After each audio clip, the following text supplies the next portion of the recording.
pengalaman kami itu memang diverse, industrinya berbeda-beda, baik dari financial industry sampai retail dan juga logistik maupun sampai kesehatan ya.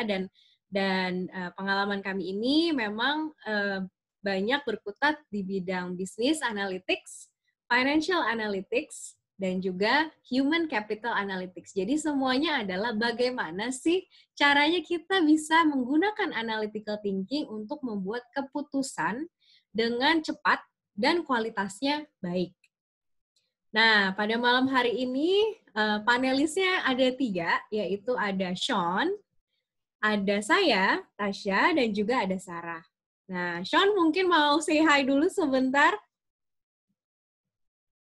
Halo, selamat malam semuanya. Semoga udah pada buka puasa semua juga. Ya, Sean di sini background-nya ekonomi ya, Sean ya. S1-nya ekonomi, S2-nya ngambil Innovation Management di University of the Arts London. Jadi, Sean itu memang belajar S1-nya lebih banyak makroekonomi, kemudian S2-nya ngambilnya lebih ke arts ya, Sean ya. Jadi pergabungan antara science and arts ya. Nah, kemudian saya sendiri, Tasya, background saya adalah S1-nya psikologi. Kalau saya sendiri, project saya memang lebih banyak berkutat di human capital analytics. Kalau Sean itu sangat komplementari dengan saya. Sean banyak mengerjakan project di bidang business analytics dan juga financial analytics. Nah, sekarang coba kita say hi ke Sarah ya. Hai Sarah. Halo Tas, selamat malam semuanya. Thank you udah join hari ini ya. Pasti dari tadi habis makan, buka puasa, makan malam. Sempetin untuk join kelas hari ini. Nah, Sarah ini unik sekali. Jadi background Sarah ini adalah kedokteran gigi, teman-teman. Ya, betul. Nah, jadi membelot waktu itu, Sarah. Jadi waktu lulus waktu itu, kita interview, terus Sarah bilang, iya, saya sebenarnya mau explore yang lain nih. Saya sebenarnya jadi masuk di dokter gigi memang karena tuntutan keluarga. Oh gitu, iya, ya nggak apa-apa kalau gitu, kalau memang passionnya lebih ke problem solving, silahkan. Nah, akhirnya sampai sekarang, Sarah sudah sangat banyak ya pengalamannya, terutama di bidang baik di business analytics, financial analytics, dan juga human capital analytics. Nah, sebenarnya sharing session ini adalah sharing session kedua nih, teman-teman ya. Jadi dari minggu lalu itu kita ada satu sesi yang terutama membahas banyak mengenai banking dan juga people analytics. Jadi bagaimana sih kita itu mengambil keputusan menggunakan data ya di bidang banking dan juga di people analytics. Nah, pada hari ini khususnya kita mau sharing gimana sih caranya analytics itu bisa digunakan terutama untuk teman-teman yang masih kuliah dan juga lecturer, dan seberapa penting sih sebenarnya ini tuh bisa akhirnya berdampak gitu ya. Nah, sebenarnya juga kita itu melakukan sharing session ini memang baik karena banyak juga gitu ya yang sudah bilang kita boleh nggak sih sharing session. Nah, terus kita pikir, aduh ini waktunya kapan? Nah, pas banget sekarang ini udah pada work from home dan juga teman-teman yang kuliah juga online. Makanya kita mau membuka nih, mau sharing, kita saling berbagi gitu ya. Kemudian di sini juga dari minggu lalu kita sempat sudah sharing juga bahwa sharing session ini sebenarnya bertahap gitu ya. Jadi artinya kita nggak cuma dalam hari ini aja mau sharing, tapi kita juga membuka ada kelas-kelas lain. Jadi sharing session-nya itu kalau misalnya nih teman-teman mau lebih mendalami lagi. Kalau waktu minggu lalu sharingnya memang secara broad bagaimana banking, bagaimana people analytics itu bisa dipakai.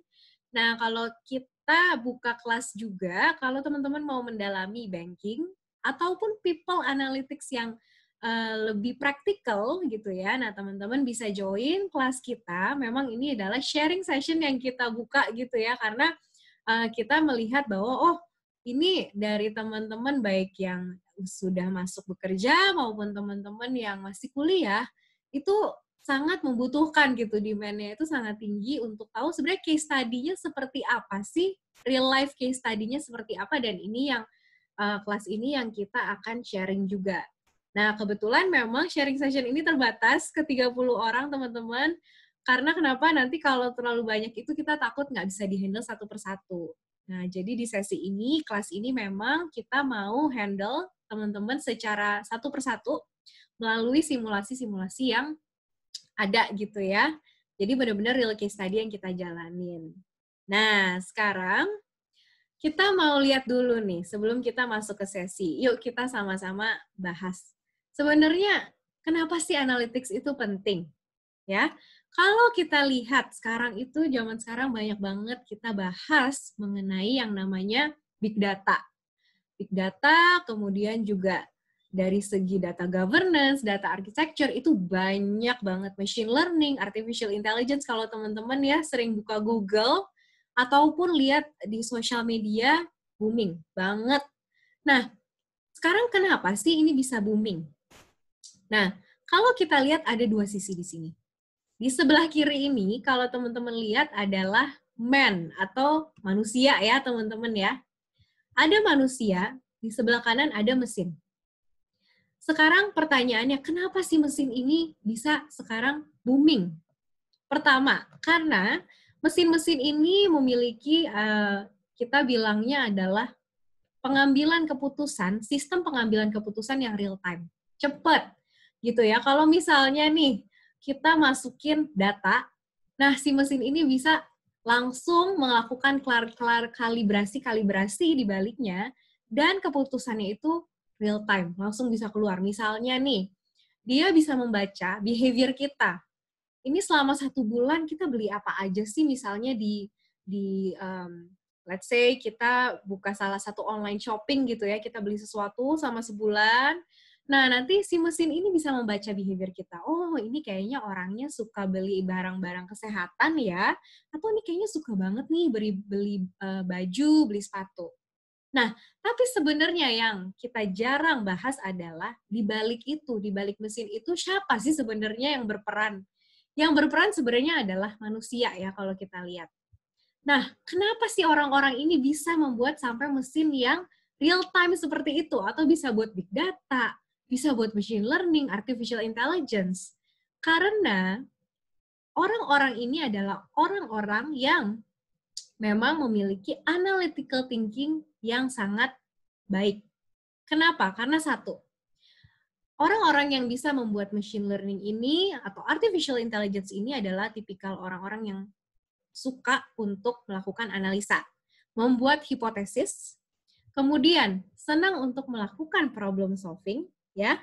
Lalu juga ada knowing dan doing, jadi tahu sebenarnya seperti apa sih yang perlu dilakukan, tracing the prosesnya seperti apa pengetahuan yang perlu dijalani atau pengetahuan yang perlu dieksplor untuk membuat machine learning, dan juga kita sebagai manusia itu, kita tuh adalah orang-orang yang bisa berpikir, gitu ya. Artinya gini, mesin memberikan satu rekomendasi, dan mesin tidak bisa berpikir atas dirinya sendiri, tapi manusia bisa, ya. Makanya jangan sampai nih teman-teman, setelah nanti sharing session ini berjalan ya, itu teman-teman bisa jadi, kan kita sering tuh kalau jalan-jalan pakai Google Maps atau pakai Waze ya. Nah, jangan sampai tuh teman-teman diatur-atur pakai mesin. Tapi kita bisa berpikir sendiri. Nah, di sesi ini adalah di mana kita mau explore analytical thinking itu apa, seberapa penting analytical thinking, dan bagaimana teman-teman yang nanti ini yang masih kuliah atau yang udah lulus, atau ada juga teman-teman yang baru saja meniti karir, itu bisa menggunakan yang namanya analytical thinking, bisa diasah analytical thinking-nya supaya dapat mengambil keputusan yang lebih baik dan juga dapat berkontribusi terhadap nanti kalau sudah memilih jalur karir yang tepat itu seperti apa yang terbaik.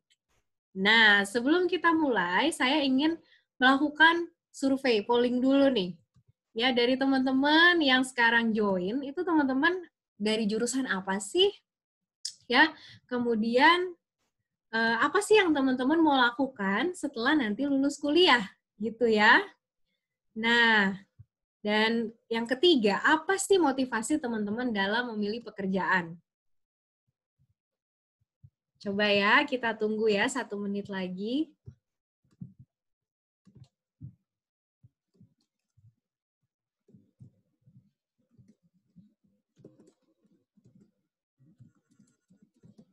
Silakan. Wah, ini sudah banyak nih yang menjawab nih. Sudah ada Mulai nih kelihatan pattern-nya.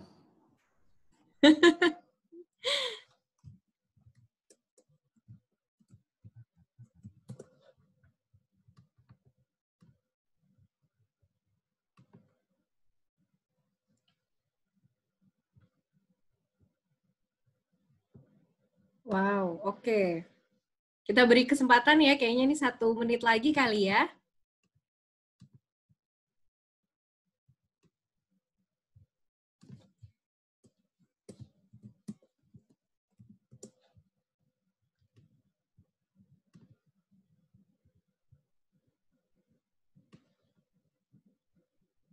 Oke, silakan teman-teman, kita beri kesempatan 30 detik lagi ya teman-teman ya.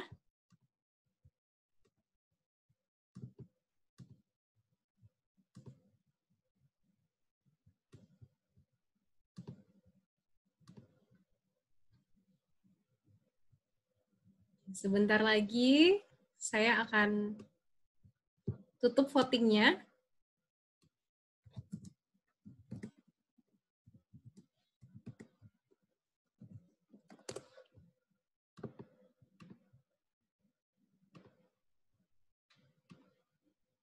Oke, saya tutup ya votingnya ya. Sekarang coba kita share resultnya nih. Jadi teman-teman bisa lihat ya.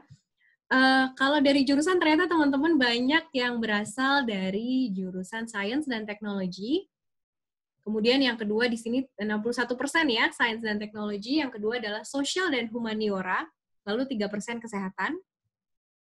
Nah, kemudian apa sih yang ingin teman-teman lakukan setelah lulus kuliah? 53% menjawab bekerja di perusahaan yang bagus. Lalu 33% menjawab ingin membuat usaha sendiri. 39% di sini teman-teman menjawab ingin menambah ilmu lagi, yaitu dengan melanjutkan jenjang akademis, misalnya ngambil S2 atau S3 ya mungkin ya.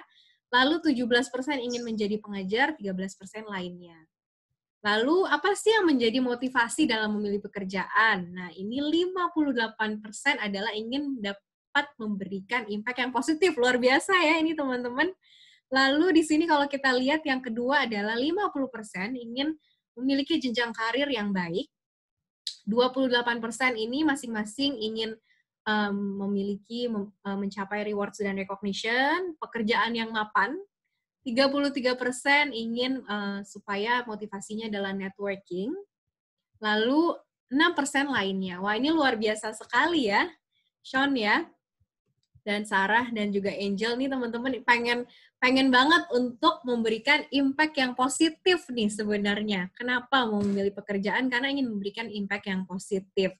Nah, teman-teman, di sini kita punya guest speaker juga ya teman-teman yang memang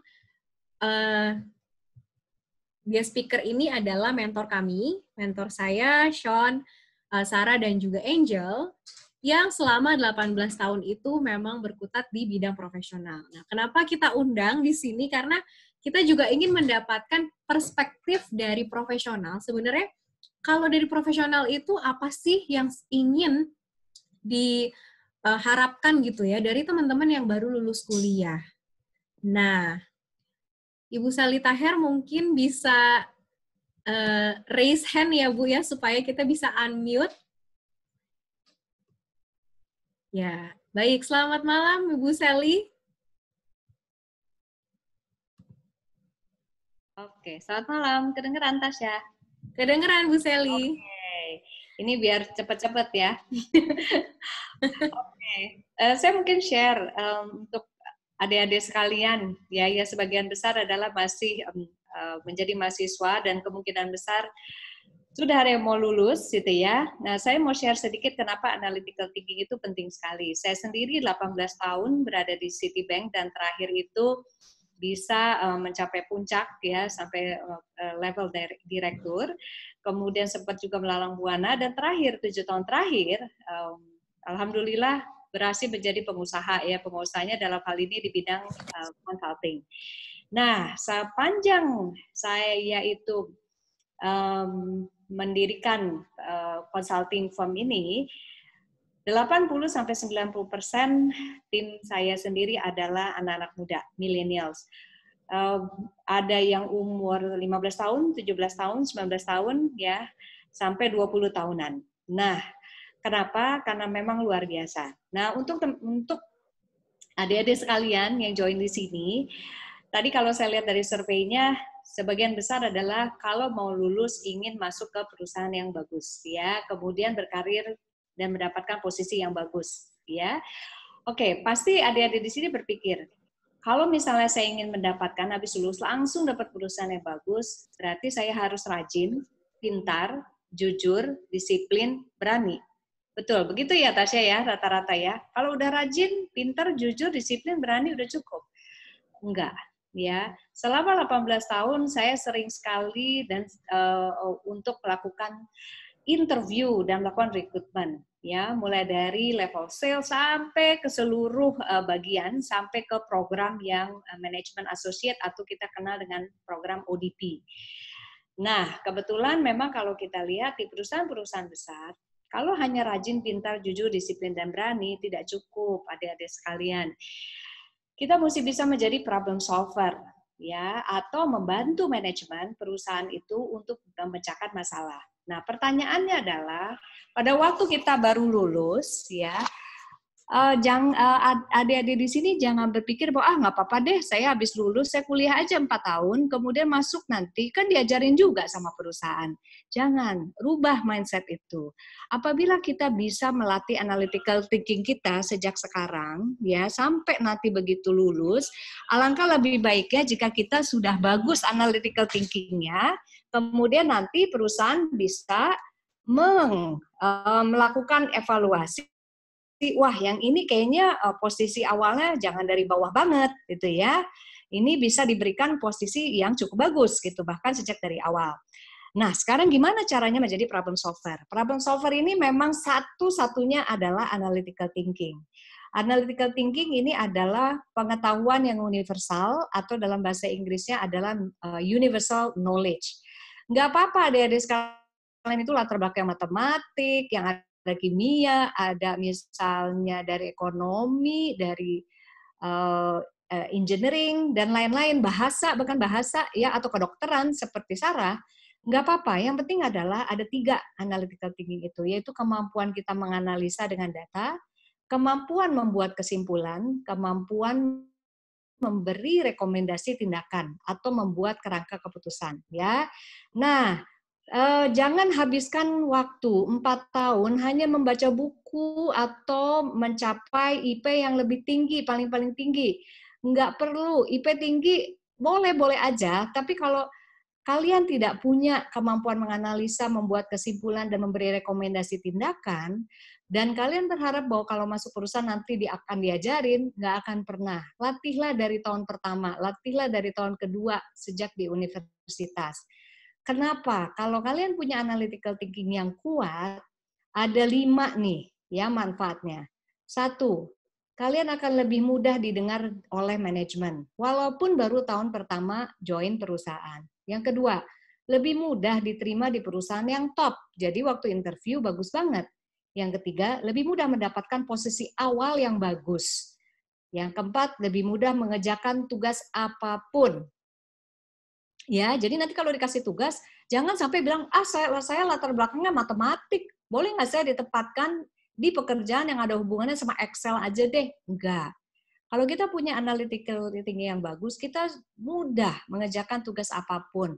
Mau di accounting bisa, mau di marketing bisa, produk bisa, ya, mau nanti di marketing communication bisa, dimanapun bisa. Yang kelima, kalau misalnya sudah didengar manajemen, masuk ke perusahaan top, dapat posisi awal yang bagus dan bisa mengerjakan tugas apapun, maka lebih mudah banget mendapatkan promosi. Nah, makanya adik-adik di sini coba dengarkan, kita belajar ya dari anak-anak muda di sini, ya yang nggak beda jauh, cuma beda 2-3 tahun dari kalian.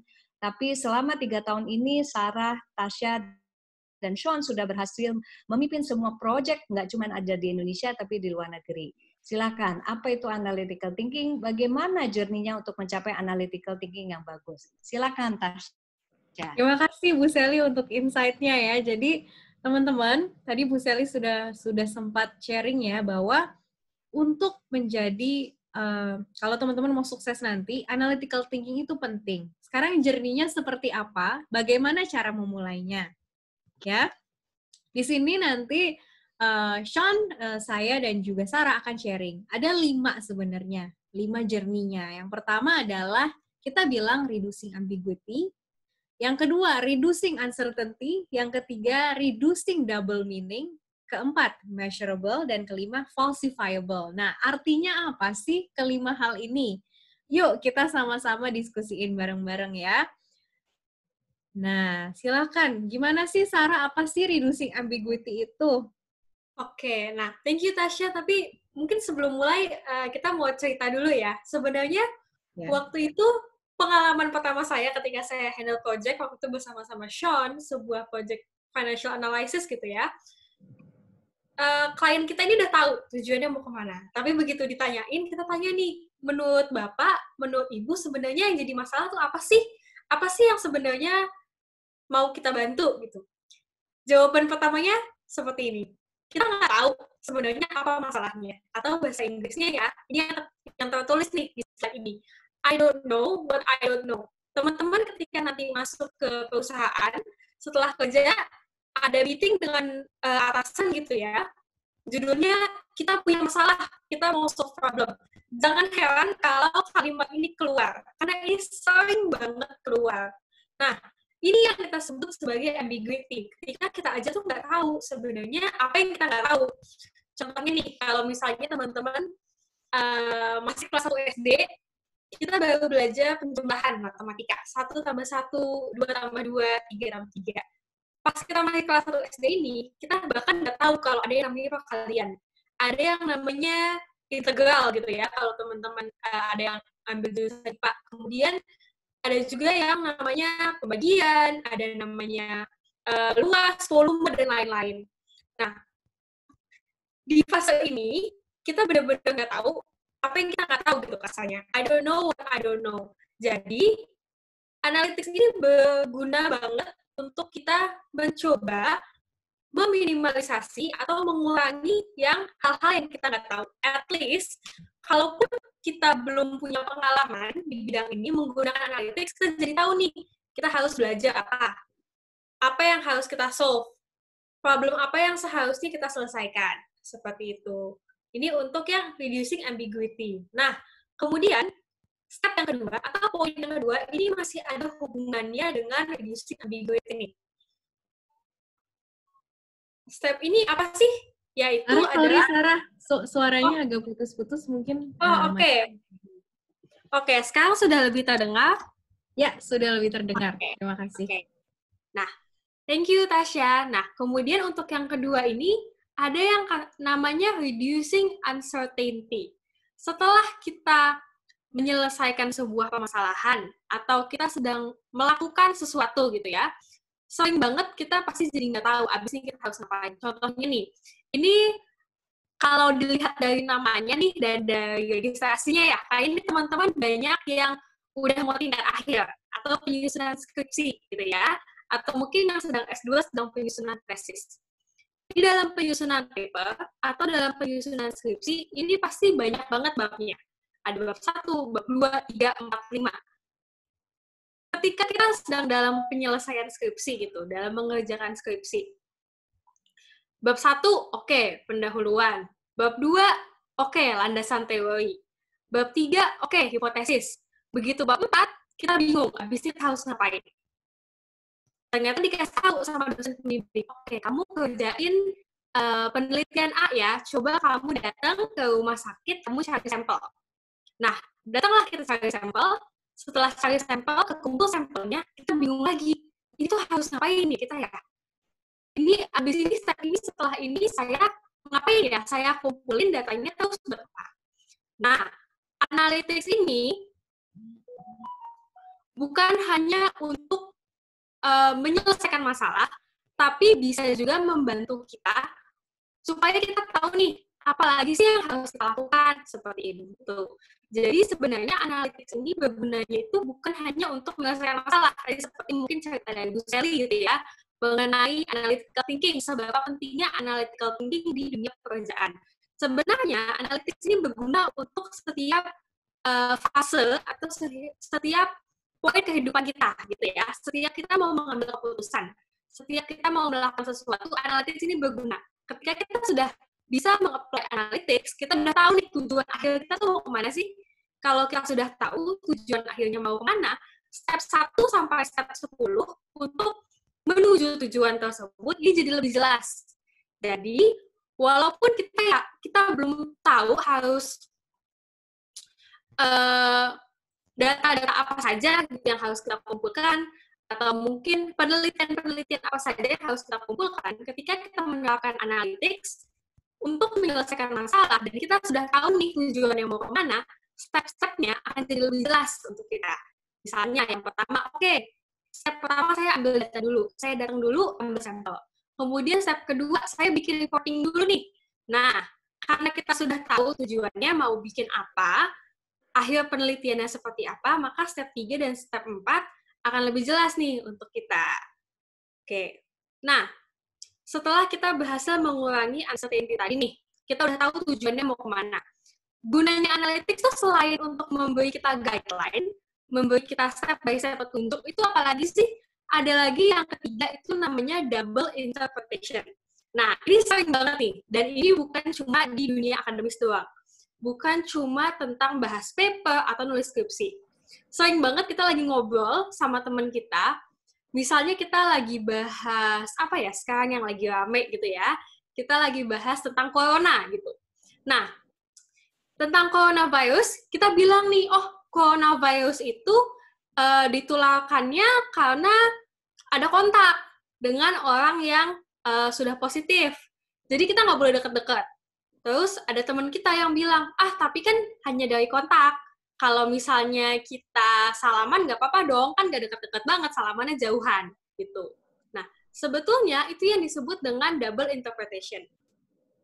Selain itu contohnya juga ada kalau misalnya kita mau bikin kesimpulan gitu ya, kesimpulan di tesis atau kesimpulan di skripsi. Pendapat kita dengan pendapat orang lain ini bisa berbeda, interpretasinya bisa berbeda. Nah, kalau kita tidak menggunakan analytics nih, interpretasi yang berbeda ini bisa jadi perdebatan nih. Nggak ada ujungnya. Yang satu ngomongnya A, kemudian yang satu ngomongnya B, terus yang satu kekeh nih, enggak kok jawabannya A. Saya setujunya A. Kemudian yang satu lagi kekeh juga, jawabannya B, saya jawabannya B. Nah, analytics ini bisa memberikan bukti-bukti atau evidence gitu ya, evidence untuk mensupport sebenarnya interpretasi yang benar itu seperti apa. Nah, ketika kita sudah didukung dengan data, sudah disupport dengan bukti-bukti yang benar-benar tidak bisa dibantah gitu ya, itu akan mengurangi yang namanya double interpretation. Jadi, sudah ada buktinya, sudah ada jawaban pastinya nih. Ini tuh apa sih interpretasinya tidak akan bercabang lagi. Nah, selanjutnya, kita tadi udah ngomongin uncertainty, kemudian ambiguity juga sudah, double interpretation juga sudah. Nah, selanjutnya apa nih, Sean? Nah, setelah misalnya tadi kan Sarah udah sebutin. Ini yang pertama kan itu sebenarnya reducing ambiguity. Nah, di mana analytics itu kita harus tahu dulu tuh objektifnya apa, kita sebenarnya situasinya seperti apa. Terus yang kedua, reducing uncertainty. Kita juga udah tahu nih seberapa besar kita profitnya misalnya turun ataupun seberapa besar masalahnya dari segi data kita kelihatan. Jadi dari 100, misalnya kalau kita punya tanam padi gitu ya, dari 100 padi tanaman padi yang kita punya lahan, ada 50 yang jelek gitu kan. Nah, itu kan berarti kan lumayan parah gitu kan 50%. Nah, itu kan reducing uncertainty. Jadi kita udah lebih kebentuk lagi kan. Yang ketiga, itu yang tadi Sarah juga udah bilangin, itu reducing double interpretation. Di mana itu kita dari segi data, kita jadinya tahu, oh masalahnya tuh sebenarnya karena ABC gitu kan. Kenapa nih buktinya? Nah, jadi waktu kita mau berdebat ataupun juga diskusi, masalahnya kira-kira apa, ataupun juga misalnya opportunity-nya juga seperti apa, itu kita jadi yang punya beda-beda experience semua dan juga latar belakang yang beda, kita bisa ngeliatin evidence yang sama kan. Jadi everything itu diskusinya berdasarkan data, di mana itu malahan reducing interpretation-nya. Nah, yang berikutnya sebenarnya kenapa analytics itu juga penting banget, itu bahwa analytics itu you are able to measure how much you are doing and how much you are doing bad misalnya. Nah, kalau kita misalnya dilihatin dalam bisnis, kan kita kan kalau bisnis kan ada financial report misalnya. Kita ada revenue, ada cost-nya, ada profit. Terus misalnya kita juga bisa ngeliatin seberapa cepat kita bisa produksi barang kita dalam 1 bulan misalnya, berapa banyak dalam 1 bulan itu bisa kita produksi mobil ataupun juga apapun. Nah, dari segi analytics, kita itu berarti bukan hanya cuman kayak guessing, tapi kita juga udah bisa ukur, waktu kita misalnya membuat keputusan, kita udah tahu berapa resiko kita. Kalau misalnya kita mau expand pun, revenue yang kita bisa expect juga berapa. Kalau kita mau expand, cost-nya juga kita udah tahu kan, berapa yang kita harus spending. Dan kalau misalnya kita mau improve proses kita juga udah tahu mana aja prosesnya yang misalnya bottleneck atau yang kurang bagus. Terus kalau kita misalnya improve, kita punya ekspektasi berapa yang naik ataupun juga kalau misalnya gagal rencananya berapa yang turun. Dan mungkin kalau kita dari segi customer survey, kalau misalnya kita mengambil customer satisfaction survey misalnya untuk ngeliatin customer experience, kita juga udah bisa ngeliatin dari segi kalau misalnya kita rubahin toko kita, apakah surveinya itu lebih bagus atau lebih jelek hasilnya. Nah, kenapa analytics itu makanya penting? Nomor 4 adalah mengenai measurable, di mana itu we know whether our decisions atau apapun yang kita rubah di dalam bisnis, di dalam hidup, atau di dalam organisasi, itu apakah itu positive impact ataupun juga ada perubahan ataupun juga nggak ada perubahan. Mungkin kalau secara personal atau individual example, kayak misalnya kita misalnya kita investasi di saham gitu kan. Nah, kalau misalnya kita udah research gitu kan, terus kita masukin 1 juta gitu kan, masukin 1 juta ke saham misalnya BCA. Nah, kita kan udah bisa lihat kan, kalau dari segi angka kita masukin 1 juta, berapa persen naik, berapa persen turun, dan kita dari situ kalau dari segi kuantitatif, kita udah tahu kan berapa kalau misalnya kita keluarin sekarang, berapa yang kita dapat kan. Nah, sama juga dengan analytics, waktu kita misalnya mau membuat keputusan seperti investasi ataupun juga business decision, kita itu udah ngomongin harus sudah ngeliatin dari segi data, biar itu kita tahu langsung itu berubah atau sukses atau enggak. Nah, makanya berikutnya ini setelah measurable, di analytics itu sebenarnya bukan hanya bagaimana kita tahu atau enggak, tapi apakah decision yang kita lakukan itu, is it actually a good decision or a bad decision? Nah, yang terakhir, kenapa analytics itu penting, itu sebenarnya analytics itu penting karena itu adalah falsifiable. Nah, falsifiable itu kan sebenarnya kalau misalnya kita membuat statement atau argument, itu kita bisa prove bahwa kita itu benar ataupun juga salah.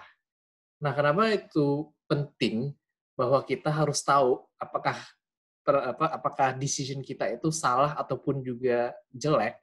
Karena kalau kita nggak tahu, kalau waktu kita membuat keputusan itu ternyata impact-nya jelek, berarti bagaimana kita bisa tahu apa decision yang berikutnya yang kita harus sebenarnya ambil, dan juga bagaimana kita juga bisa belajar kalau misalnya nggak ada data yang bilang bahwa kita tuh salah sebenarnya. Kalau kita nggak tahu kita salah, ya berarti kan kita sama aja buta kan sebenarnya. Balik lagi yang namanya tadi Sarah udah bilangin, to reduce ambiguity-nya juga kan, di mana itu kita udah tahu kalau misalnya kita membuat decision, misalnya kita mau expand gitu kan, kita expand ke Papua gitu kan. Oke, kita expand ke Papua, cost-nya gede banget, tapi revenue kecil banget. Nah, dari situ kan kita udah tahu, ternyata decision kita memang it's not a good decision karena we spend a lot of money, and then revenue-nya juga dikit sekali. Jadinya loss kan. Nah, makanya kenapa yang namanya analytics itu penting, karena itu kita bukan, kuncinya itu bukan dicari data-data yang unik atau data yang baru atau harus punya banyak data, tapi mindset-nya itu waktu kita mau membuat keputusan, kita benar-benar harus siap bahwa kita tuh bisa salah sebenarnya. Dan dari revenue, mau dari profit ataupun data apapun, we have to see whether our decision is actually a bad decision or not. Karena dari situ baru kita belajar. Oke, next time jangan ambil keputusan itu lagi. Next time kayaknya kita harus kayak begini. Next time harus begini. Nah, kalau kita nggak tahu dari segi data atau kita nggak ada datanya, kita yang namanya juga buta juga. Kita kayaknya tuh nggak sukses deh gitu. Contohnya apa gitu kan? What's the evidence gitu kan?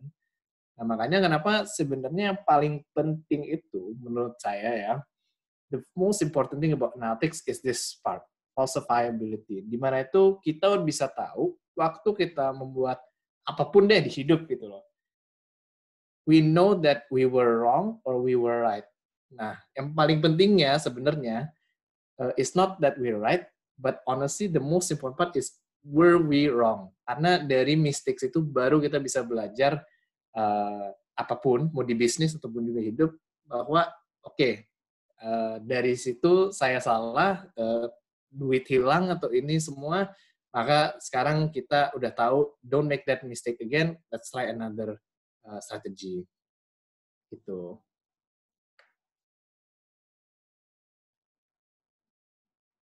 Nah, sekarang summary-nya ini basically what kind of contribution will you give on your first on your first day of work. Nah, untuk di analitik sebenarnya ada 5 objektif. Nah, 5 objektif itu untuk di dalam konteks bisnis, ini ada revenue, ada cost, efficiency, risk, sama customer experience. Nah, waktu kita membuat keputusan di dalam bisnis, itu either kita untuk mau naikin revenue, itu dari segi sales, marketing misalnya, ataupun juga dari segi cari opportunity, kan, expanding to new markets. Nah, itu biasanya mengenai revenue. Yang kedua, kita di analytics itu, objektifnya itu, yang kedua itu juga waktu kita misalnya mau reduce cost. Ini misalnya kita mau cari raw material yang lebih murah, ataupun kita juga mau coba cut employees misalnya, ataupun juga kita mau berusaha untuk stop production kita, beberapa production line kita untuk save cost. Nah, jadi analytics itu juga biasanya untuk save cost. Nah, yang ketiga, analytics itu when you make a decision juga, itu juga waktu misalnya mau naikin efficiency. Nah, efficiency itu sebenarnya beda dengan cost. Ya, memang bisa dilihatin efficiency itu dari segi misalnya dari raw materials yang sama, jumlah raw material yang sama, itu bisa membuat produksi misalnya barang-barang lebih banyak gitu kan. Jadi kan inputnya itu sama tapi outputnya lebih gede gitu kan. Itu efisiensi. Nah, tapi sebenarnya itu kita juga bisa ngeliatin dari segi waktu, di mana itu efficiency itu bukan hanya dari segi inputnya, tapi dari segi how fast can we actually make this misalnya, dan how effortless. Jadi apakah kita misalnya waktu achieve something bisa lower the effort atau nggak terlalu susah gitu kan sebenarnya. Nah, yang keempat itu adalah risk atau risk management, di mana itu when you want to, misalnya ini sih lebih kepada ke banking ya. Kalau misalnya kita mau minjem uang, kan pasti kan kita mikirin dong, apakah ini orang bakalan bayar balik misalnya. Kalau misalnya kita mau expand, itu resikonya juga seperti apa aja. Pasti kan selalu ada market risk kan, ada competitors. Nah, itu risk analytics itu juga waktu misalnya kita mau membuat keputusan itu, kita juga mau ngeliatin risk-nya atau reducing the risk kan. And the last one is basically for customer experience. Nah, ini biasanya lebih kepada kayak di retail ataupun di customer service, yang waktu misalnya telepon gitu kan, telepon RM, relationship manager, ataupun juga ada customer service untuk bantu gitu kan. Nah, ini kita bisa ngeliatinnya dari segi customer survey kan, atau customer complaints. Waktu kita misalnya ada increase of customer complaints, that means we know that there's something wrong with our customer experience that we give kan. Nah, dari situ makanya analytics itu bisa ngeliatin customer experience-nya juga. Nah, jadi 5 objektif analytics itu ada di revenue, cost, efficiency, risk, sama customer experience ini. Sebenarnya this is the scope of work that we usually do juga di House of Analytics.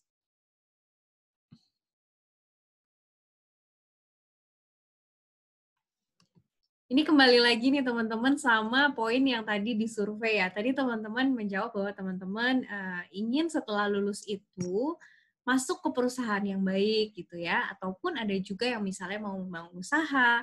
Dan yang tadi bagus banget adalah teman-teman tuh pengen banget, motivasinya adalah supaya bisa memberikan impact yang positif.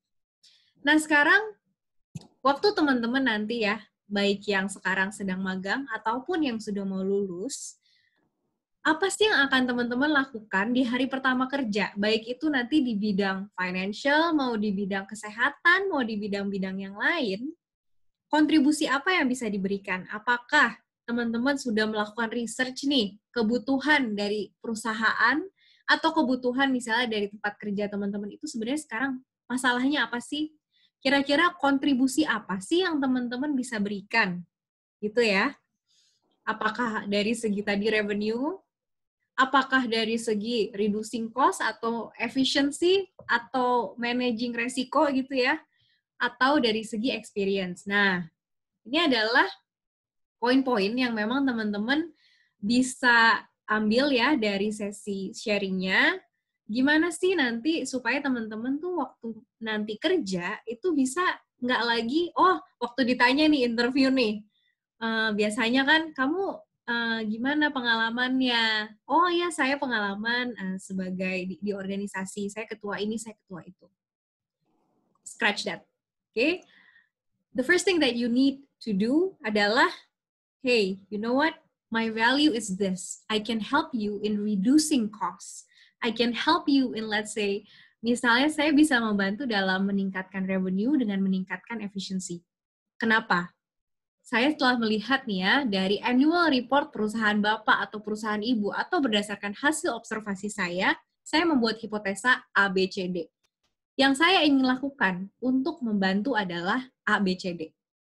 Nah, approach-nya berbeda ya teman-teman ya, mindset-nya udah berubah. Jadi bukan lagi nanti company yang nanya, kamu bagusnya di mana sih? Kenapa kamu mau masuk perusahaan ini? Tapi dibalik. Apa yang bisa teman-teman berikan, justru kontribusi apa yang bisa diberikan ke perusahaan. Ya teman-teman, Nah, sekarang kita akan buka ya sesi Q&A, teman-teman. Nah, sebelum nanti ada pertanyaan-pertanyaan lebih lanjut, saya mau bacain dulu nih, ada satu pertanyaan khusus yang kemarin sudah dikirimkan melalui email. Ya, kemarin itu ada pertanyaan yang khusus diberikan melalui email dari atas nama Graciana Priana. Jadi ada 2 pertanyaan dari Graciana. Yang pertama adalah, how to start a good brainstorming and write with the good flow and analogically. Jadi sebenarnya bagaimana sih kita bisa start brainstorming dan itu terstruktur. Pertanyaan yang kedua adalah, how to make analysis gitu ya in paper in short time gitu. Jadi gimana caranya sih kita bisa membuat analisis gitu ya dalam satu paper dan itu waktunya sempit dalam 2 sampai 4 jam. Nah, jadi teman-teman sebenarnya ini kalau ada dari teman-teman yang minggu lalu ikut sesi sesi kami, di minggu lalu itu kita sempat membahas sebenarnya gimana sih caranya supaya kita bisa cepat gitu ya membuat satu hipotesa atau brainstorming. Teman-teman mungkin pernah dengar ada tools yang namanya mind mapping. Nah, mind mapping ini adalah kita buat satu branch gitu ya. Branch-branch-nya ini nih saya bisa kasih contoh dari yang sesi minggu lalu ya, teman-teman. Jadi kalau kita lihat mind mapping itu sebenarnya adalah seperti akar-akar pohon. Akar-akar pohon ini apa sih sebenarnya tujuannya? Akar-akar pohon ini adalah ide-ide kita nih, teman-teman. Jadi ide-ide kita gitu ya, yang nanti bisa dituangkan dalam satu mind map. Jadi seperti ini nih contohnya nih teman-teman. Jadi untuk teman-teman nih misalnya yang tadi ya, mau brainstorming dan membuat paper dalam waktu yang singkat. Teman-teman bisa membuat seperti ini. Jadi idenya mind mapping adalah dalam satu canvas itu kita bisa lihat apa yang terjadi secara big picture. Kalau ini ceritanya nih, kita lagi membahas mengenai solving analytics problem. Nah, di dalam analytics problem ini ada beberapa poin yang ingin dibahas. Nah, ini bisa dicontoh nih. Kalau tadi mau analisa, apa yang mau dianalisa? Poin 1, poin 2, poin 3, poin 4. Kemudian dari masing-masing poin itu kita bisa breakdown lagi. Apa yang mau dibahas dari poin 1. Dan ini jangan terlalu banyak nih. Jangan kalau misalnya teman-teman mau bikinnya cepat papernya, itu jangan sampai misalnya ini sampai 10 poin gitu ya. Tulis aja 3-5 poin yang paling penting. Nah, dari sini nanti teman-teman ini adalah kerangka yang bisa cepat teman-teman bikin papernya. Jadi nggak perlu lagi tuh, aduh, mulai dari mana ya, gimana caranya supaya terstruktur. Ini akan sangat membantu. Gitu. Nah, mungkin kita mau mulai Q&A-nya ya, Angel ya. Oke. Kita udah punya beberapa pertanyaan nih, Tas. Diingetin lagi buat teman-teman kalau ada yang mau tanya, bisa langsung ketik pertanyaannya di feature Q&A, atau kalau misalnya mau bertanya langsung, mau berinteraksi langsung dengan para speaker kita, bisa raise hand. Nanti teman-teman akan bantu unmute dan bisa langsung menyampaikan pertanyaannya kepada teman-teman House of Analytics di sini. Oke. Langsung aja nih ke pertanyaan yang pertama. Ada pertanyaan di mana saya ini kayak menurut saya analytical thinking itu sangat penting. Tapi bagaimana ya mengembangkannya karena jarang berhadapan dengan masalah. Kita harus berbuat apa untuk itu? Mungkin Sarah bisa menjawab pertanyaan ini. Oke, thank you Angel. Thank you ini dari pertanyaan dari Martinus Lariola ya. Nah, pertanyaannya bagus banget. Pasti teman-teman, terutama yang masih kuliah nih, banyak yang bingung. Gimana sih caranya dapat pengalaman gitu ya? Apakah hanya dari ikut organisasi, ikut magang, atau yang lain-lain? Yang pertama, teman-teman, kalau misalnya teman-teman bingung nih, gimana sih cara mengembangkan analytical thinking ya? Kan kegiatan di kampus itu aja. Mungkin cuma show-show atau pentas-pentas atau acara himpunan gitu ya, acara departemen. Nah, yang pertama kali bisa teman-teman lakukan adalah banyak baca buku. Bukunya boleh buku apa aja, tapi yang penting buku ini bisa menambah wawasan teman-teman. Dari kita baca buku ini, kalau kita terlatih untuk baca buku, kita pasti terlatih untuk cari tahu nih, informasi ini betul apa tidak, apakah yang saya baca ini sudah sesuai dengan saya atau tidak. Secara tidak langsung, ini sudah melatih analytical thinking teman-teman. Kemudian, yang kedua, yang gampang banget dan pasti dialami oleh semua mahasiswa gitu ya, atau bahkan mungkin semua student gitu. Yang kedua adalah mengerjakan tugas dengan sepenuh hati. Jadi kalau misalnya teman-teman dikasih paper gitu ya, dikasih tugas kelompok analisa hasil praktikum, atau tugas kelompok analisa hasil survei di sekolah negeri C gitu. Nah, dengan mengerjakan tugas dengan sungguh-sungguh gitu ya, dengan benar-benar dikerjakan nih, kalau diminta 100% dikerjakannya sampai 150%, bukan hanya sampai 100%. Di sini teman-teman sudah melatih analytical thinking teman-teman. Dari tadi, dari yang sudah Sean jelaskan juga, pertama dari reduce ambiguity, kemudian akhirnya kita tahu objektifnya apa, problem apa yang mau kita solve, dan lain-lain. Ini sebenarnya sudah membantu analytical thinking teman-teman.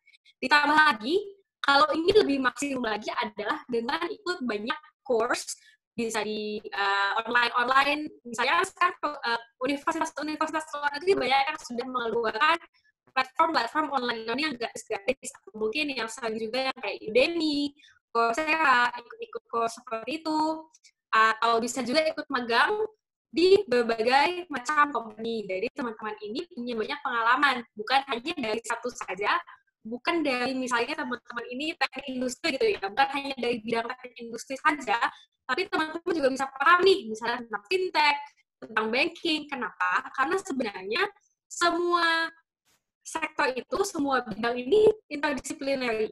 Kalau teman-teman bekerja di teknik industri, atau di supply chain, atau mungkin yang paling besar sekarang Indofood gitu ya, atau Unilever lah. Teman-teman bekerja di Unilever. Yang teman-teman kerjakan ini bukan hanya seputar tentang supply chain saja. Pasti ada tentang finance-nya, tentang people-nya, tentang project management-nya. Jadi memang semakin banyak pengalaman teman-teman yang berbeda-beda, di departemen yang berbeda-beda, dan bidang yang berbeda-beda, ini akan memperkaya dan melatih analytical thinking teman-teman. Seperti itu. Oke, Sar. Jadi ada 3 hal ya untuk mengasah analytical thinking kita. Yang pertama baca buku, yang kedua harus all out, mengerjakannya dengan sepenuh hati kalau kita melakukan suatu tugas, dan juga menambah ilmu pengetahuan dengan ikut-ikut course ya. Jadi menambah banyak pengalaman dan knowledge yang kita punya. Oke, thank you banget, Sarah. Nah, kita ada pertanyaan lagi nih selanjutnya. Bagaimana cara mengimplementasikan analytical thinking ketika kerja bersama dengan orang lain, di mana analytical thinking setiap orang berbeda-beda? Dan bagaimana menentukan keputusan yang tepat dari analytical thinking yang berbeda-beda tersebut? Pertanyaannya bagus sekali nih. Mungkin Sean bisa bantu untuk jawab. Oke. Itu actually is a very interesting question, karena ini sebenarnya terjadi, bukan masalah, tapi sebenarnya sesuatu obstacle waktu di dalam Citibank. Nah, jadi mungkin Bu Sally bisa korek juga. Jadi kalau di dalam organisasi itu, pasti teman-teman waktu masuk ke dalam company, kan di company itu kan ada beda-beda departemen kan. Seperti kayak kita semua we're very diverse kan, kita background-nya di mana-mana, kita ada yang dari science, ada yang dari humanity, FEUI misalnya, atau ini. Nah, semua orang kan punya perspektif yang berbeda. Dan waktu misalnya kita kerja sama departemen lain, dari finance, ada dari HR, ada dari marketing, semua orang pasti punya analisa dan cara analisa yang berbeda-beda, membuat keputusan yang berbeda-beda, dan kalau dipikir-pikir itu bisa potensial konflik, ataupun juga waktu misalnya kita membuat keputusan, kok kayaknya susah banget ya, karena ini mikirnya kayak gini, si ini mikirnya kayak gini, dan jadinya bagaimana nih kalau kita mau reach an agreement kan? Nah, makanya waktu di Citibank itu, mereka itu sebenarnya bikin yang namanya decision management. Nah, decision management itu mereka itu mengambil semua data-data di satu organization itu, dia dibikin untuk menjadi single source of truth, di mana itu semua data di organisasi itu ada di dia, ada di departemen ini. Nah, mereka itu kerjaannya itu, misalnya kalau di contohnya itu orang sales, mereka itu biasanya itu punya profil yang, gue mau jualan, gue mau expand, gue mau sini, gue mau bikin produk ini, gue mau ini, gitu kan. Itu pasti orang sales itu biasanya itu akan berantem ataupun juga konflik dengan risk management di banking. Nah, kenapa? Karena kalau orang risk management kan kayak mereka mikirin, ya kalau kita minjemnya terlalu banyak, kita malahan bisa nggak dapat duit lagi nih, gitu kan. Nah, dari situ makanya kalau kita waktu mau somehow dapat agreement, itu kita harus ngeliatin dengan empati dulu. Di mana itu kita harus mengerti, kalau misalnya ngomong sama departemen ini, ngomong sama departemen ini, ngomong sama departemen ini, kita udah harus tahu mereka itu cara berpikirnya bagaimana, dan mereka itu tujuannya apa aja. Nah, makanya waktu di Citibank ini, di decision management ini, mereka itu malahan orang-orangnya itu profilnya itu generalis.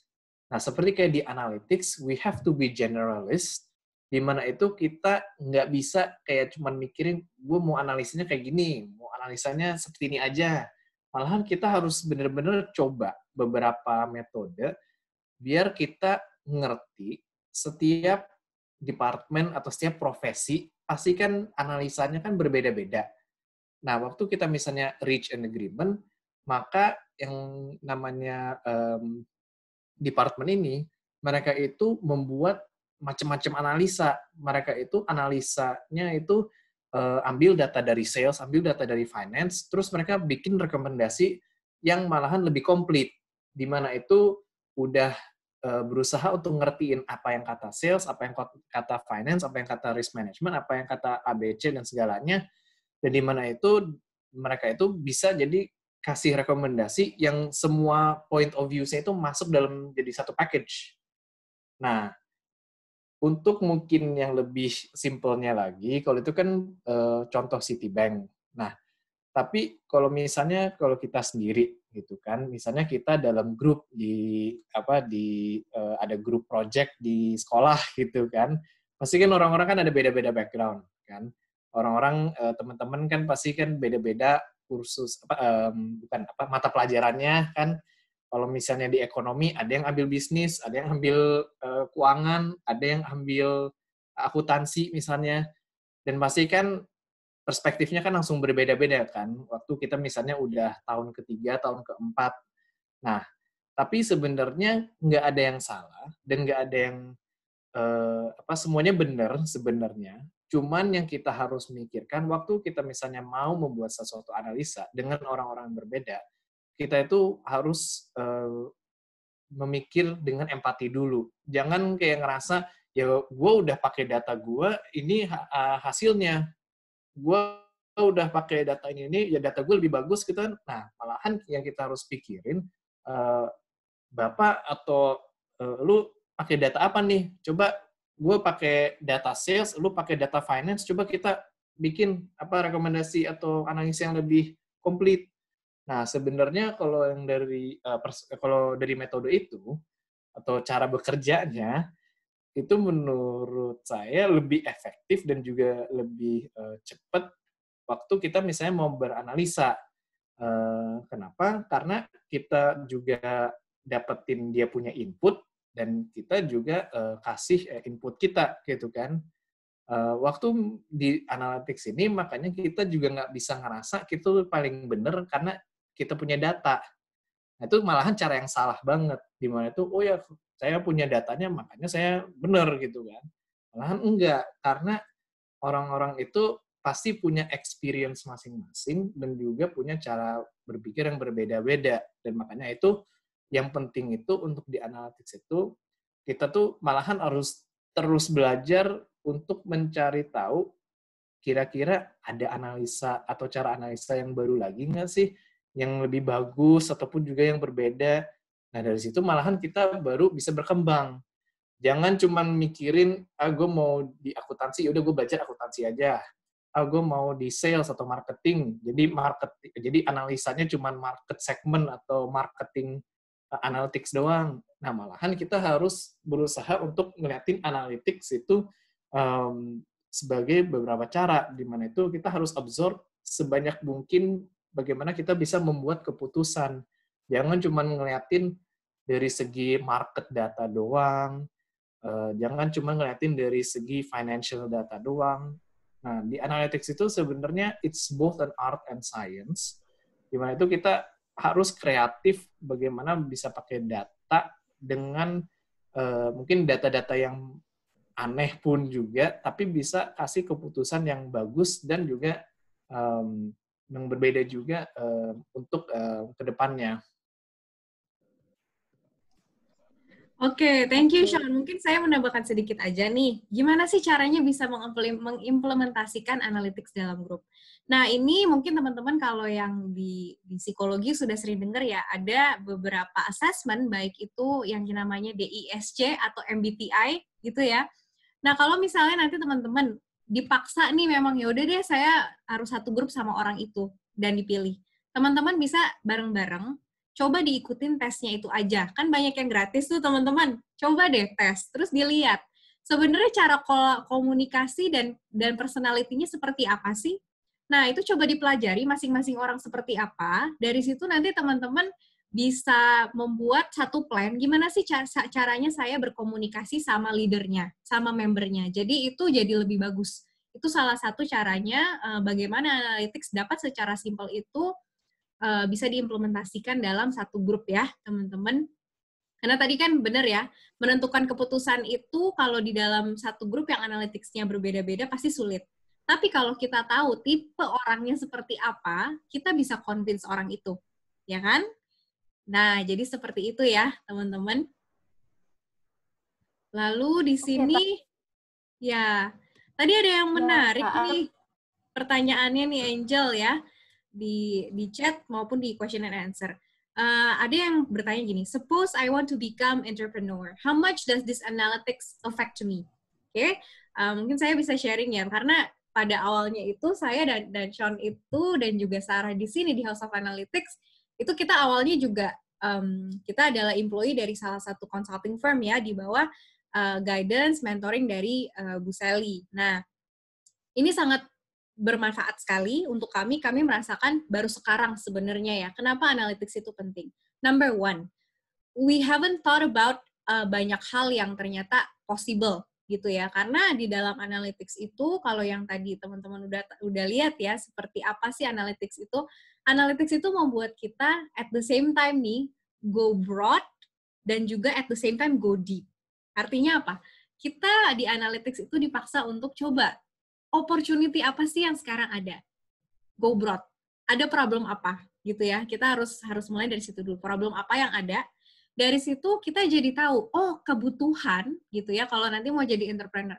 Setelah melihat problem-problem yang ada, kebutuhan yang dibutuhkan orang tuh seperti apa sih? Nah, yang biasanya kita lihat itu pakai yang namanya life cycle gitu ya. Kalau nanti teman-teman yang mau jadi entrepreneur, mau berada jadi entrepreneur baik di bidang edukasi atau misalnya di bidang consumer, teman-teman mau jualan, ini penting banget. Number one adalah analytics itu mengajarkan kita untuk mengerti life cycle, life journey, proses seperti apa. Itu yang di awal saya, Sean, dan juga Sarah lakukan. Kita mapping dulu, sebenarnya apa sih problem yang terjadi. Kalau misalnya tadi ya di consultancy, kita menemukan waktu itu, oh ternyata gap antara baik dari mahasiswa ke dalam dunia kerja itu tinggi. Gapnya tinggi. Yang kedua adalah generational gap. Nah, makanya akhirnya kita bisa membuat value proposition House of Analytics. Nah, itu adalah salah satu contohnya bagaimana kalau nanti mau pakai analytics dan mau jadi entrepreneur gitu ya. Jadi membantu kita di situ. Lalu di sini juga ada yang menarik nih Angel. Apa perbedaan critical thinking dengan analytical thinking? Nah, ini menarik banget nih. Bagus banget pertanyaannya. Critical thinking itu apa sih? Critical thinking itu adalah common sense. Common sense apa? Common sense adalah make sense nggak sih ini gitu ya. Kalau kita mau buat satu, misalnya nih, kita mau menilai orangnya yang ikut training itu efektif atau enggak, ya kan? Terus kita bilang gini, oh iya itu trainingnya efektif banget. Kenapa? Karena semuanya senang tuh. Semuanya bilang katanya trainernya lucu, trainernya itu ngasih ngasih satu materi itu yang bisa dipahami. Apakah itu make sense? Apakah ada common sense di situ? Enggak. Kenapa? Dari mana coba kita bisa tahu orangnya dibilang trainingnya bagus karena si trainernya itu bagus jelasinnya? Nggak make sense. Kenapa? Kan kita nggak tahu ya nanti si karyawannya itu waktu dia ngerjain sesuatu setelah di training bisa nggak sih benar-benar ngerjain. Misalnya nih trainingnya adalah hard skill atau soft skill gitu ya, public speaking. Terus kita nggak tahu kan si trainernya itu sukses atau enggak bisa membuat trainee-nya itu bisa melakukan public speaking. Itu adalah critical thinking. Ya, common sense. Kalau yang training tadi berarti kan seharusnya pengukurannya nih, kalau tadi trainingnya public speaking, seharusnya yang kita lihat adalah apakah at the end of the class, si trainee-nya ini bisa melakukan presentasi dengan baik dan benar, gitu kan? Nggak lagi AO gitu ya di depan ya. Yang kedua, analytical thinking, apa sih artinya? Analytical thinking is about connecting the dots. Connecting the dots itu apa? Connecting the dots itu adalah kita bisa seperti, kalau kita mau buat analisa nih, kita bisa breakdown itu analisanya menjadi semakin kecil, semakin kecil, semakin kecil, semakin kecil. Kalau tadi yang saya kasih contoh di mind map gitu ya, tadi adalah solving analytical problem. Nah, itu adalah connecting the dots. Jadi, nggak lagi kita common sense is one thing ya tadi ya, kita sudah making sense, oh ternyata ini make sense, enggak. Setelah itu gimana caranya supaya kita bisa breakdown ke hal-hal yang lebih detail untuk membuat hipotesa. Supaya kita bisa paham, oh, bigger picture-nya seperti ini loh. Nah, itu adalah connecting the dots atau analytical thinking. Ini mau dilanjutkan? Oke. Ada pertanyaan menarik juga nih untuk teman-teman yang tertarik masuk ke dunia decision making. Apa aja sih hard skill yang dibutuhin, Tas? Oke, hard skill ya. Apa saja hard skill untuk masuk ke dunia decision making? What topic should we harness to practice knowledge? Nah, kalau hard skill sendiri, gitu ya. Kalau dari segi hard skill itu, yang pertama kita perlu lakukan adalah number one, yang namanya mind mapping tadi. Jadi kita harus coba gitu ya. Kita mapping dulu. Kita breaking down atau kita coba yang namanya tadi analytical thinking-nya, connecting the dots-nya, kita keluarin semua ide kita, semua yang ada di pikiran kita taruh di satu mind map. Kenapa? Jadi kita bisa lihat di situ. Sebenarnya pemikiran kita itu seperti apa sih? Apakah nanti waktu kita taruh di mind map nih, itu kan kelihatan, wah banyak banget nih yang ternyata duplicate. Itu yang pertama kita harus lihat gitu ya, cara berpikir kita seperti apa melalui mind map. Kalau terlalu banyak yang duplicate, berarti kan kita harus improve ya. Nah, yang kedua dari segi tools gitu ya. Nah, kalau mau basic sebenarnya teman-teman bisa explore Excel dulu, yang gampang dulu. Kenapa? Excel itu sangat broad gitu ya, dan juga sangat mudah dipakai tools-nya, supaya kita tahu dulu logiknya seperti apa sih sebelum kita, kalau teman-teman sebelum go deep ke misalnya mau belajar coding gitu ya, nah itu bisa belajar logikanya dari Excel dulu nih. Fitur-fitur di Excel seperti apa, karena apa? Karena ini jadi dasar kalau nanti teman-teman mau coba coding, misalnya di Python, atau misalnya di R, atau tools analytical yang lain, RapidMiner, itu gimana logikanya, itu akan sangat membantu. Sebenarnya 2 itu dulu sih hard skill-nya ya, kalau mau dilanjutkan. Nah, sekarang topik apa gitu ya yang perlu di-explore. Nah, teman-teman sebenarnya bisa di-explore ke kaggle.com gitu ya. Saya akan taruh di sini. Teman-teman bisa explore kaggle.com. Di sini banyak banget case study yang ada. Baik itu dari banking, teman-teman mau explore banking, teman-teman mau explore misalnya manufacture, mau explore retail, itu ada. Dan di situ semuanya itu sudah ada guidance-nya. Kalau teman-teman mau melakukan analisa gitu ya, Nah, itu bisa di-start di situ, dan itu dia banyak yang provide untuk yang basic. Silakan teman-teman bisa di-explore gitu ya. Atau teman-teman juga bisa explore misalnya dengan coba ikut misalnya online class seperti EDX gitu ya, itu juga bisa. Karena dia banyak yang basic juga untuk latihan. Oke. Kita lanjut ke pertanyaan selanjutnya nih ya. Analytical thinking yang paling efektif yang bisa dilakukan mahasiswa saat kuliah online ini selama masa pandemi itu seperti apa sih? Dan bagaimana menerapkan analytical thinking sebagai mahasiswa dalam mengerjakan tugas proyek? Mungkin Sarah bisa kasih contoh-contoh nih bagaimana sih penerapan analytical thinking untuk mahasiswa? Oke, thank you pertanyaannya Angel. Nah, ini pasti banyak banget nih teman-teman yang bingung. Biasanya kalau kita dikasih tugas gitu ya sama dosen, ada kuliah, dosennya nanya, menurut ada pertanyaan apa enggak, kemudian ngasih quiz. Nah, tapi kalau lagi kuliah online nih ya, ini kayak gimana sih? Akan lebih susah apa enggak? Nah, sebenarnya teman-teman, karena ini sudah disebutin juga selama masa pandemi ini, yang paling gampang kalau teman-teman mau melatih analytical thinking adalah banyak-banyak baca report. Nah, report ini nggak usah report yang susah-susah. Nggak usah yang keluaran jurnal mana, keluaran peneliti Amerika, nggak perlu. Ini bisa teman-teman latih dengan cara dibaca aja reportnya WHO. Setiap hari atau mungkin beberapa hari sekali WHO ini update mengenai COVID-19 gitu ya, yang lagi rame sekarang kan semua lagi pusing pandemi tentang COVID-19. Bisa dilihat nih persebaran seperti apa, grafik-grafiknya seperti apa, dari situ itu bisa melatih analytical thinking. Jadi balik lagi teman-teman, kalau untuk jawaban yang pertama, yaitu analytical thinking seperti apa yang paling efektif dilakukan, untuk melatihnya adalah banyak baca. Nah, bacanya ini bisa macam-macam.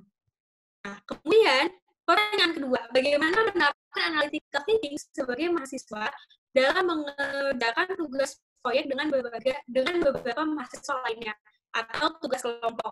Nah, yang bisa teman-teman lakukan adalah diskusi bareng-bareng dari sudut pandang yang berbeda-beda.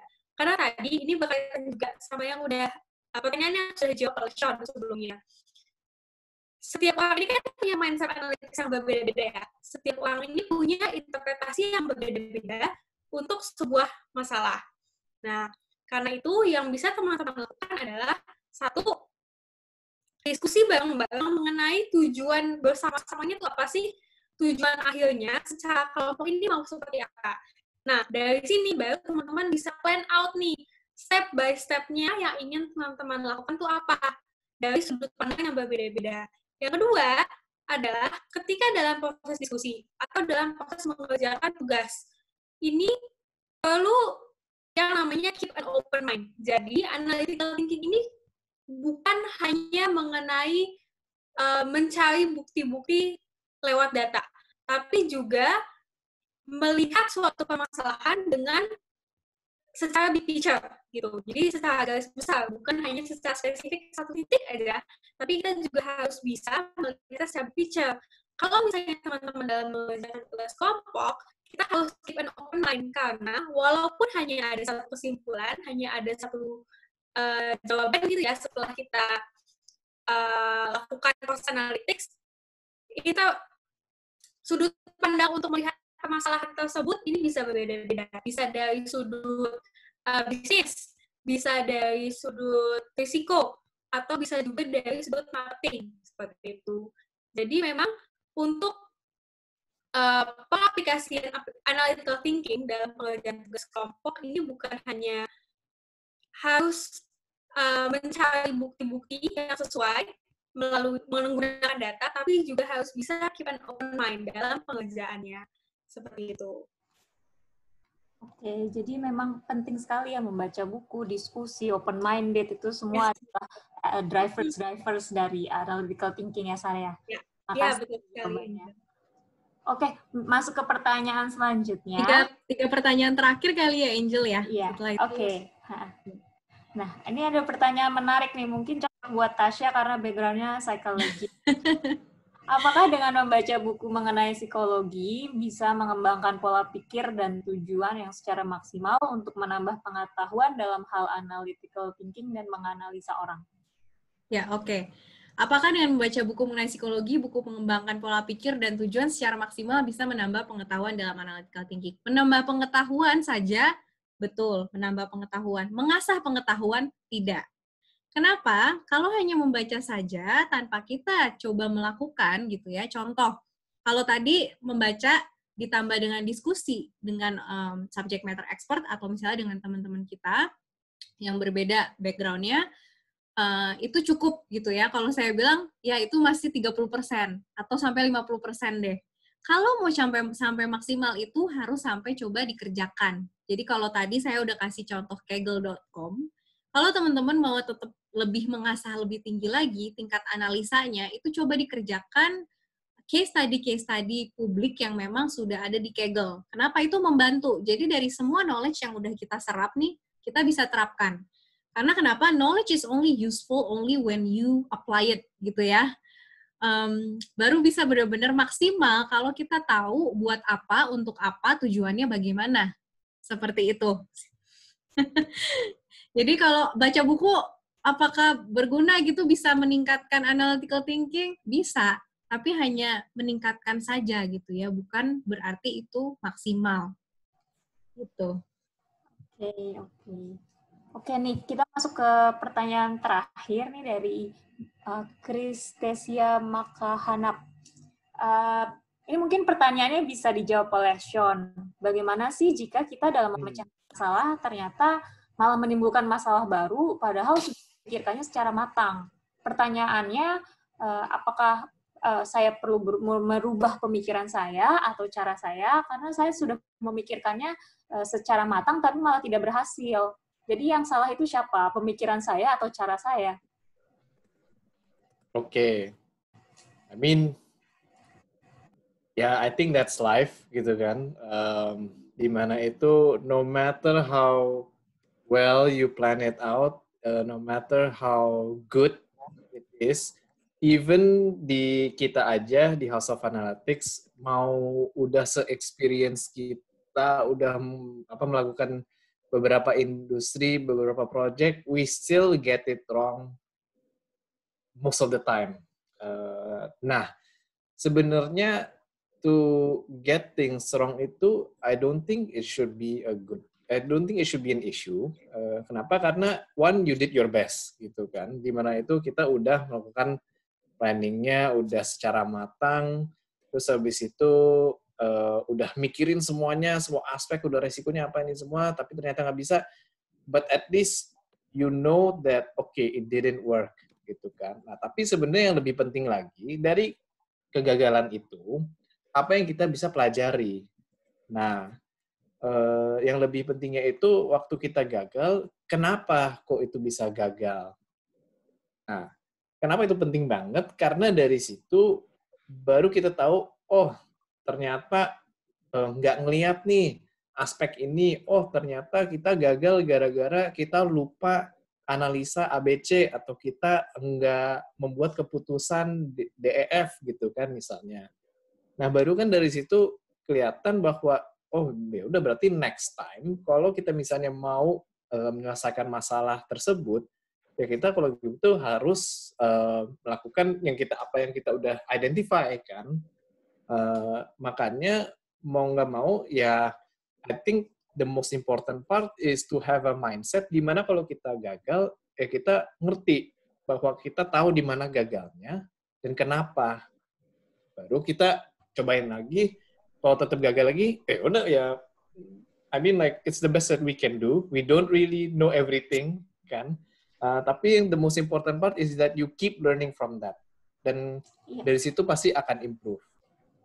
Iya, benar. Saran yang bagus banget buat teman-teman kita yang masuk kuliah ya. Kalau kita gagal, jangan terlalu terfokus sama kegagalannya ya. Karena yang harus dipikirin, kenapa sih kita gagal, terus kemudian kita harus bangkit lagi gitu. Dan jangan mengulangi kesalahannya lagi gitu ya. Mungkin Sarah sama Tasha bisa add juga di pekerjaan kita juga. Kasih insight.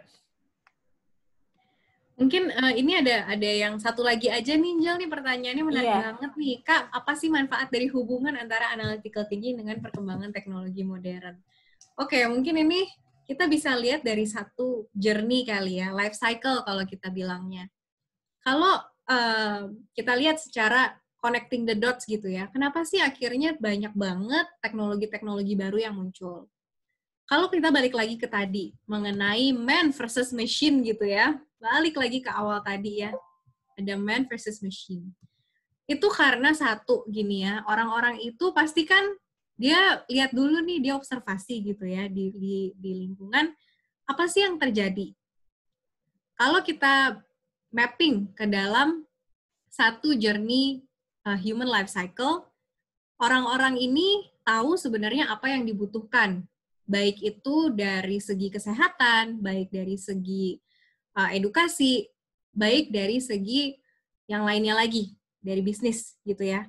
Dari sini orang-orang ini akhirnya tahu kan, kira-kira kalau kita lihat deh dulu, mana ada sih yang namanya Google gitu ya. Tapi ada orang-orang yang bisa menangkap ini. Dan orang-orang ini adalah orang-orang yang punya analytical thinking-nya itu sangat bagus gitu ya, atau bisa connecting the dots. Mana tahu sih kita sekarang kalau yang namanya Apple itu bisa jadi smartphone yang paling terkenal di seluruh dunia, gitu ya. Kenapa? Karena ada orang-orang visioner seperti Steve Jobs yang dulunya tuh dia bisa mapping, dia bisa tahu sebenarnya ke depan orang-orang itu mau seperti apa, gitu ya. Dan akhirnya ini bisa berimpact terhadap semua hal yang sekarang itu kita punya, gitu ya, atau iPad. Siapa tahu sih, mana tahu dulu kita ternyata yang dari PC yang gede itu tiba-tiba sekarang muncul iPad gitu ya. Itu karena tadi, orang-orang yang dengan analytical thinking-nya itu sangat bagus, bisa connecting the dots. Mereka bisa tahu orang behavior-nya seperti apa, kebutuhannya seperti apa, sehingga bisa prediksi dalam 5 tahun, 10 tahun mendatang, ini adalah journey yang mau saya buat untuk membantu memberikan kebutuhan-kebutuhan yang orang-orang mau gitu ya. Mungkin dari sini Sarah mau menambahkan ya, Sarah ya. Sebenarnya seperti apa sih hubungan dari analytical thinking ini dengan perkembangan teknologi modern? Kalau tadi saya itu lebih menjelaskan dari segi human behavior atau human needs gitu. Oke, nah sebenarnya hubungan analytical thinking dan perkembangan teknologi modern ini kuat banget. Kenapa? Karena teknologi modern pun di belakangnya ada inovator-inovator atau creator-creator gitu ya, yang dalam proses pembuatannya pun menggunakan analytical thinking. Tapi yang perlu teman-teman ingat di sini, mau komputernya secanggih apapun, mau AI-nya se-advance apapun, ketika AI ini pertama kali dibuat, yang membuat adalah manusia. Jadi, walaupun kita punya tools yang kuat sekali gitu ya, atau canggih banget deh, pokoknya komputernya ini yang paling canggih sedunia gitu kan. Nah, tanpa analytical thinking yang kuat, tanpa operator atau manusia yang sebenarnya menggunakannya, kita nggak akan bisa menyelesaikan masalah. Kita tidak akan bisa membuat keputusan yang berkualitas gitu. Sama aja contohnya kayak gini. Teman-teman mau jalan gitu ya, mau naik mobil dari Jakarta sampai misalnya Bandung gitu. Mau naik mobil kemudian pakai Waze nih. Nah, kalau misalnya teman-teman tidak menggunakan analytical thinking, jadi benar-benar cuma ngikutin mesin aja, ngikutin Waze-nya atau ngikutin Google Maps-nya, itu kan pasti diarahinnya ke jalan yang nggak macet gitu ya. Tapi kan jalan yang nggak macet ini bisa aja lewat jalan kecil, lewat jalan gelap, kemudian lewat jalan-jalan kampung yang bukan jalan besar. Jadi kan risikonya sebenarnya lebih tinggi. Kalau misalnya teman-teman menggunakan teknologi, didukung atau ditambah dengan analytical thinking, nah jadi kita bisa milih, kita mau lewat jalan yang mana ya? Oh, ternyata lewat jalan tol ini macet. Oke, kalau kayak gitu kita ke Bogor dulu, dari Bogor kita baru lewat jalan tol ke Bandung. Lebih lancar dan lebih cepat. Seperti itu. Jadi memang teknologi dan analytical thinking di human ini kuat banget. Tapi tetap aja kita butuh analytical thinking untuk mensupport kita dalam pengambilan keputusan. Kalau kita hanya rely atau kita hanya menggantungkan pada mesin aja, keputusan yang kita ambil tidak akan berkualitas. Jadi tidak ada common sense-nya, karena kan itu mesin gitu ya, seperti itu. Oke, mungkin ini sudah ini semua ya, di Q&A sudah tidak ada lagi ya, teman-teman. Nah, mungkin kalau dari kami sebenarnya kembali lagi nih, teman-teman. Semua pertanyaan. Ya, sebenarnya ini adalah conclusion-nya. Ini ya teman-teman yang nanti baru lulus kuliah atau sekarang masih kuliah.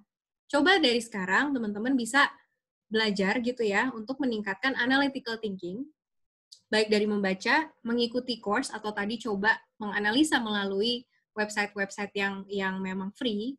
Kemudian ini adalah PR teman-teman, gitu ya. Sebenarnya nanti waktu teman-teman mau kerja di satu perusahaan, what kind of contribution yang nanti teman-teman bisa kasih?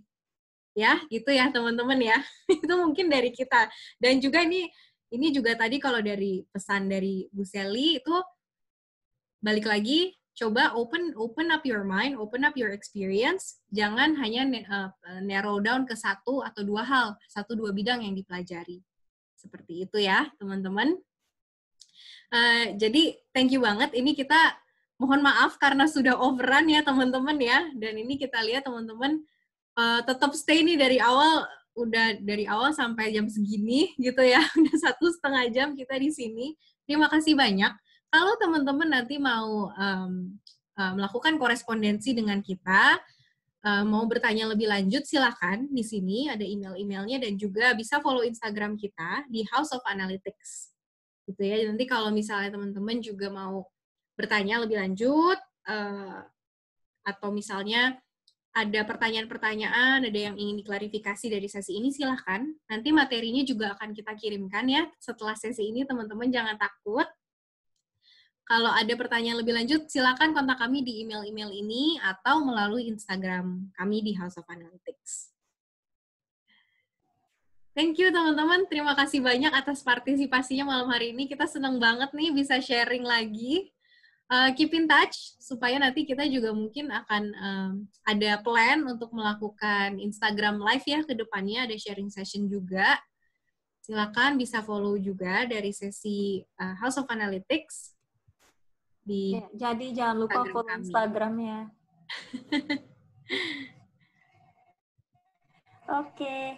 Thank you teman-teman. Nanti kita akan kirimkan materinya. Thank you semuanya udah mau dengerin malam-malam. Sampai ini tadi saya lihat di sharing berikutnya. Iya, sampai bertemu di sharing berikutnya. Ini luar biasa karena tadi saya lihat waktu registrasi tuh banyak banget loh teman-teman kita yang di Manado yang ikut. Halo Manado. Di sana udah jam 10. Thank you banget teman-teman udah nyempetin waktu di weekdays ini untuk ikut sharingnya ya sampai malam lagi.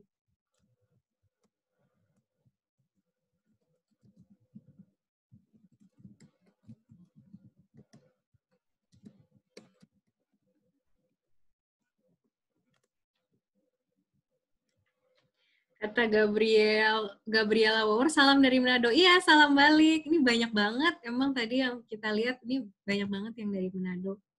Tasya juga dari Manado loh. Ya kan, Nas?